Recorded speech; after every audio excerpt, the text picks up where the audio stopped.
Cough is a protective reflex of the body that helps clear mucus, dust, germs, or irritants from the airways. Once activated, cough receptors send signals through nerves to the cough center in the brainstem.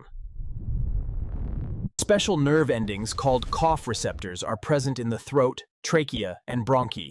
These receptors detect irritation.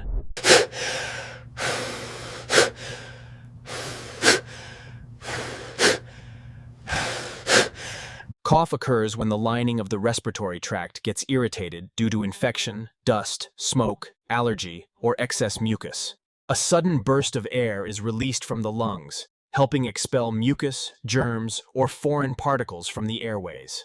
Common causes of cough include cold and flu, asthma, acid reflux, smoking, air pollution, and lung infections. Treatment depends on the cause. It may include cough suppressants, expectorants, steam inhalation. If cough lasts more than 3 weeks or is associated with blood, fever, chest pain, or breathlessness,